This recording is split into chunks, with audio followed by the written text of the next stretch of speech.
Welcome to the Deep Dive.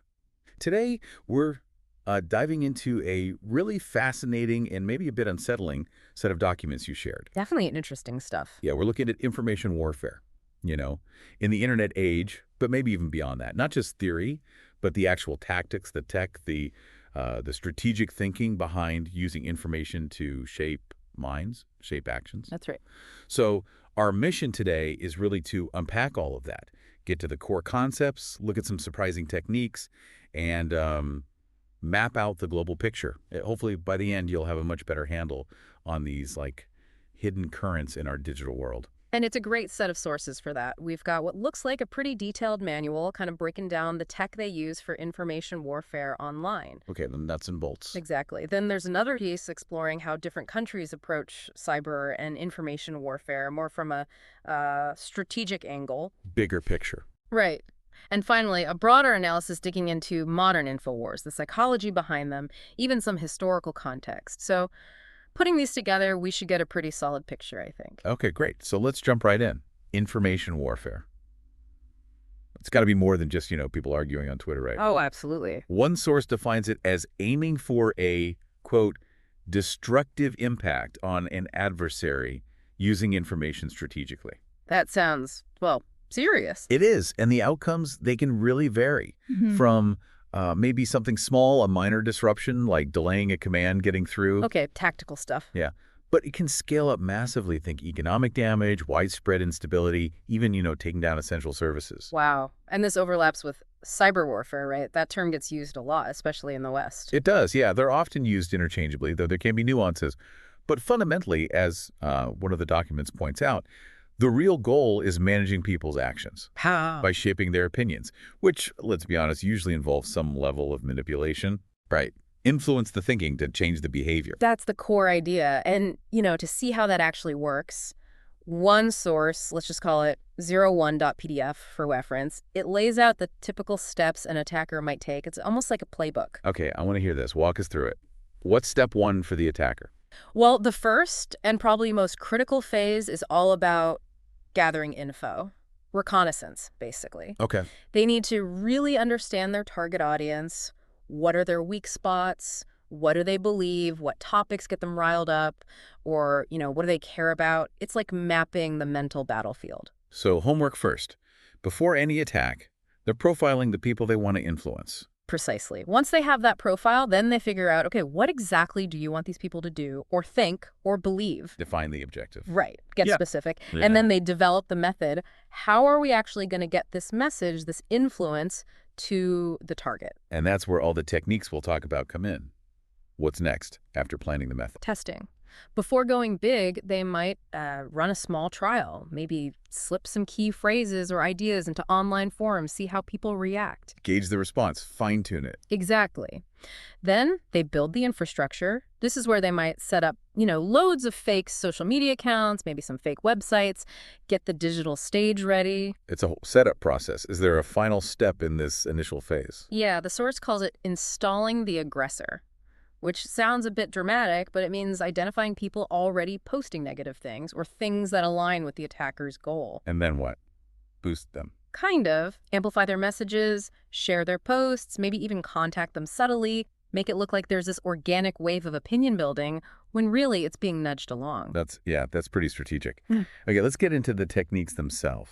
Virtual personalities or surrogates? This sounds like a big one. Oh, it's huge. It's a core tactic. Imagine one person, one operator, running maybe tens or even hundreds of different online accounts. Each persona looks different, sounds different, maybe has a different backstory, but they're all pushing the same core message, maybe with slight variations. So it looks like lots of people agree. Exactly. It creates this illusion of widespread support, of diverse voices all saying the same thing, and we tend to trust stuff more if it seems like it's coming from multiple places, right? Like a digital echo chamber created on purpose. A puppet master. That's a good way to put it. And for that puppet master to work, anonymity is absolutely critical. If you knew it was all one person, the whole thing collapses. Right. And the sources talk about how tricky online anonymity actually is. It's not just hiding your IP address. Yeah, there's metadata and files, browser weak spots. You have VPNs, TOR, remote desktops. It's a constant tech battle. It really is. A VPN tunnels your traffic, TOR bounces it around volunteer servers, makes it harder to trace. But not impossible, especially for determined groups. Definitely not impossible. Big players often have ways to potentially figure out who's behind things. It shows how hard true anonymity online can be. Okay, another thing the sources detail is how they actually write this stuff. Creating texts. Hmm. There are principles involved. Yeah, it's not random. Brevity is often key online, right? Short attention spans. Yep. The information needs to seem reliable, even if it's totally fake. Humor can work really well. Sometimes lowers people's guard. Makes it shareable too. Right. But sometimes, if they want a serious impact, they'll use a more severe tone. And the language is chosen carefully. Keywords for visibility, maybe insults to provoke, excuses to deflect blame, all while trying to sound composed and trustworthy. And it's not just text, is it? Visualization comes up a lot. Images, videos. Hugely important. Visuals grab attention, stick in the memory, hit you emotionally much harder than just words often can. Makes sense. What about generating all this content? Well, there are techniques for that too. Things like automatically generating text or slightly tweaking existing content so search engines see it as unique. Spinning articles, that kind of thing. Yeah. And also mirroring real websites, creating completely fake sites that look legit or clone sites, exact copies to trick people. Clone sites, just copy a real one. And fake sites are built from scratch to deceive. Correct. And don't forget the comment sections. News articles, forums, guest books, even photo sharing sites, all these places can be used to plant and spread messages. Basically, anywhere people interact online is fair game. Okay. The herd effect. This sounds like basic psychology. It is. People tend to believe something if it looks like lots of other people believe it, even if that crowd is totally manufactured by those virtual personalities we talked about. Playing on our instinct to follow the majority. Precisely. Create the illusion of consensus and you can sway opinion. Legalization of information. That sounds sneaky. Making fake stuff seem legit enough to cite. How? Well, the material suggests things like staging an event, maybe a fake protest or incident. Then it gets reported by unsuspecting media. Ah, so the media report becomes the proof, even if the event itself was orchestrated. That's the idea. It launders the information, gives it a veneer of credibility. Okay, the Overton window. We hear this term sometimes. It's about shifting what's considered acceptable to talk about, right? Yeah, exactly. You start by introducing maybe a radical idea way outside the norm. Then you gradually push, make slightly less radical versions seem reasonable in comparison. Over time, the whole window of acceptable debate shifts. Making the extreme seem mainstream eventually. Potentially, yeah. Then there's mass sowing of fakes, just flooding the zone with bad information. What's the point of that? Just chaos. It can be chaos, yeah. Create confusion, make people not know what to believe. Or it could be to provoke the other side into reacting rashly. Or maybe just distract everyone from some other damaging truth that's trying to get out. A smokescreen of noise. And trolling, we all know trolls, but this is weaponized trolling. Right. It's not just being annoying. It's about derailing productive conversations, burying important facts under garbage, or just making the environment so toxic that reasonable people leave. Discouraging actual discussion. Exactly. Diversion is similar, but maybe more targeted, shifting attention away from something negative. The source mentioned an example during a Putin press conference. This Vyatka Kvass story suddenly blew up. A random drink story. Yeah, completely random seeming, but it dominated the news for a bit, pushing other, possibly more critical topics aside. It's about controlling the spotlight. Okay, search engine optimization. SEO. Using it to manipulate what we find. Definitely. Making sure their preferred information ranks high in Google searches, while inconvenient truths get buried on page 10 where no one looks. How? Keywords, links. Yeah, using the right keywords, getting lots of links pointing to their content, choosing specific link text, all the standard SEO tricks, but used for manipulation. And the staged conversation effect. That sounds like the virtual personalities again. It is. Having multiple fake accounts appear to have a genuine discussion with each other, agreeing on the disinformation. It builds trust more than just a single source pushing it. We tend to believe conversations we overhear. Clever. And finally, exploiting our negative information bias. The fact that bad news travels faster. And sticks better. People tend to pay more attention to and believe negative information more readily than positive. Attackers know this and leverage it. They focus on negative stories, knowing they'll likely get more traction. Wow. It's quite a toolbox they have. It really is. And thinking about these techniques naturally leads to, well, who's actually doing this? What's the tech involved? Let's talk about the intelligence agencies and the technology enabling all this. Yeah, good transition. The sources mention some big projects. DARPA's TI project, Total Information Awareness, that was controversial back in the day. Very controversial. An early attempt, though, to use huge data sets to spot potential terrorists. Then you've got IARPA, DARPA's intelligence community counterpart. They have programs like ACE, focusing on predicting social behavior, figuring out how to bypass network security. And the scale of data collection is mind-boggling, like the NSA's Utah data center, just storing unimaginable amounts of information. Exactly.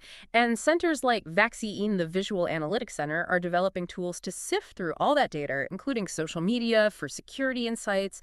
There are projects specifically for finding patterns in text documents across time and geography. Recorded future gets mentioned too. Software trying to predict events by analyzing millions of online sources. Yeah, analyzing just a massive amount of online data to spot trends and maybe predict what's coming next. Even Google X, their sort of moonshot division, is apparently working on AI for automating online communication. Think about the implications of that for scaling influence ops. AI-powered virtual personalities. Scary thought. What about other countries? The UK's GCHQ. Their optic nerve program, tracking online chats, video calls. Yeah. Yeah, major surveillance capabilities. So the big Western powers are deep in this. What about others? China, Israel. Definitely. The sources point to specific divisions within China's PLA, the People's Liberation Army, one focused on intelligence gathering, another on offensive cyber ops. It's a major part of their strategy. And in Israel. Israel's Division 8200 is very well known, considered highly capable in cyber warfare across the board.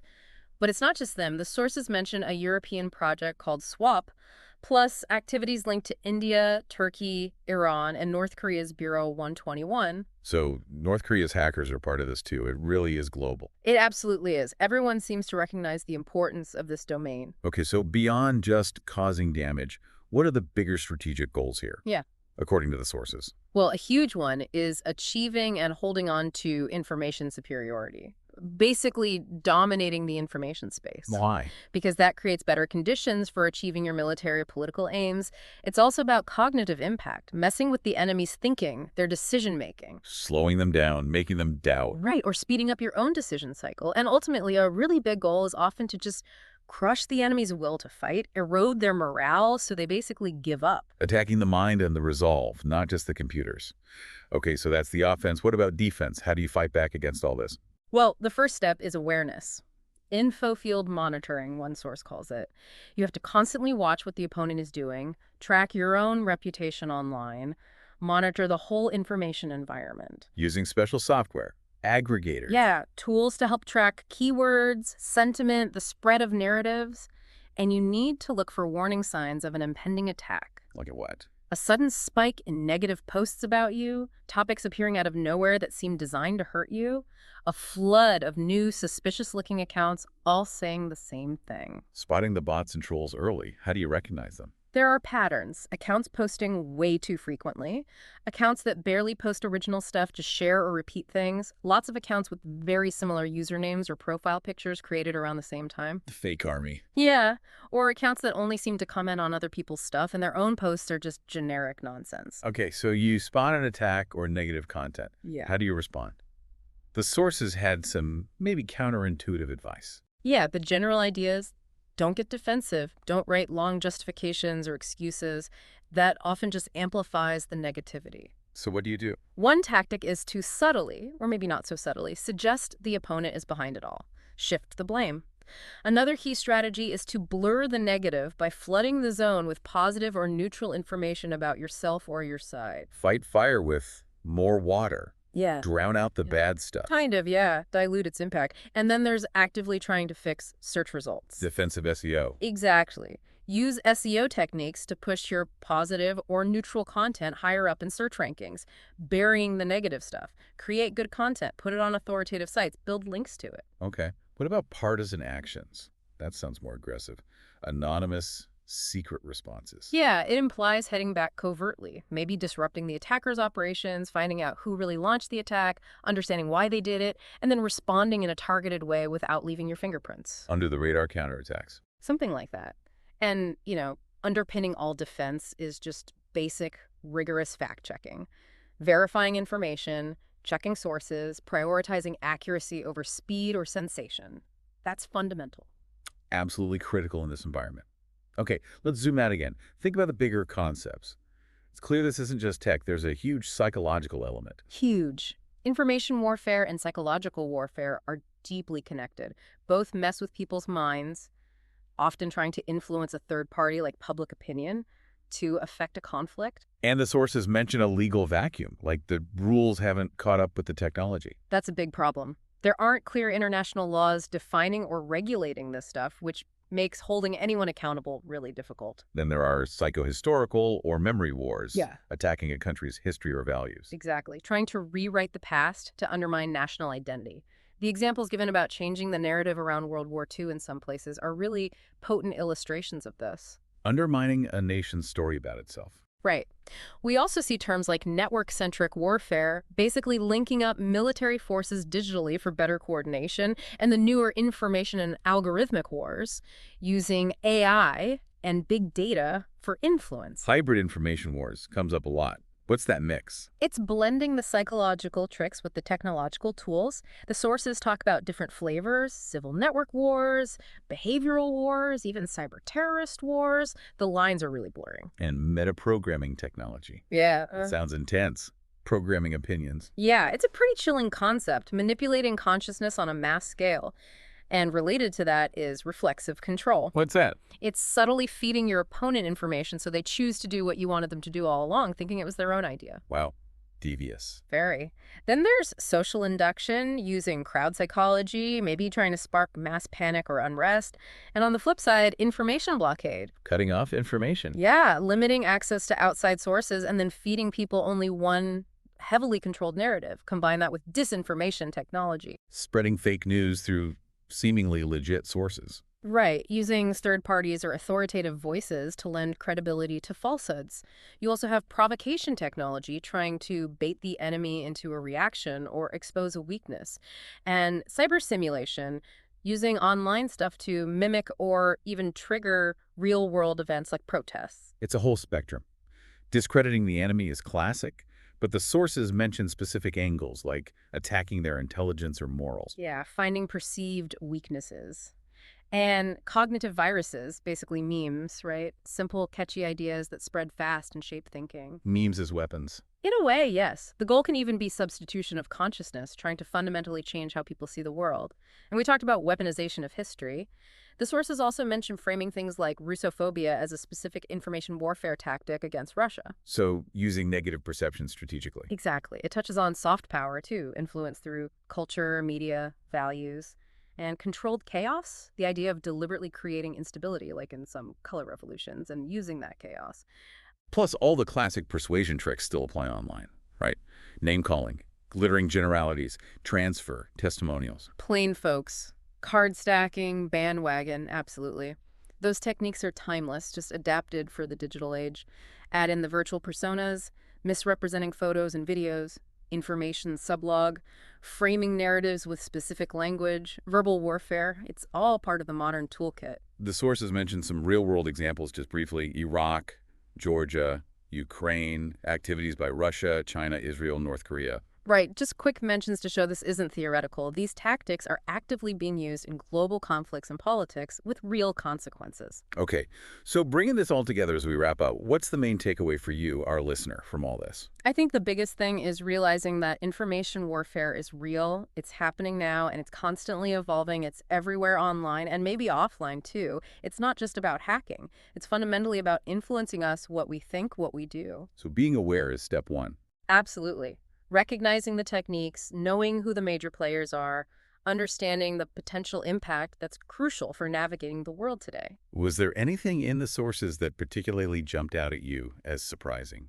You know, maybe the sheer scale of it all, the amount of resources, the strategic depth countries are putting into this, and that idea of one person managing potentially hundreds of fake online personalities. The digital puppet master again. Yeah, it's quite something, both clever and, frankly, pretty disturbing when you think about the potential for manipulation. It really drives home the hidden nature of a lot of this. Okay, last question. Why should you, our listener, care about this deep dive? How's it relevant? Look, whether you're involved in business, trying to make sense of the news, figuring out political situations, or you're just curious about how the world works now, understanding these dynamics gives you a new A lens. way to filter the information you see. Exactly. It helps you be more critical, more discerning about what you encounter online every single day. It makes you a bit more resilient to manipulation, hopefully. So, a final thought to leave you with as this stuff gets more sophisticated, more integrated into everything, how might our basic ideas of truth and reality change in the coming years? And what's our responsibility as individuals to build our own defenses against these subtle kinds of influence? Definitely something worth pondering. Thanks for taking this deep dive with us.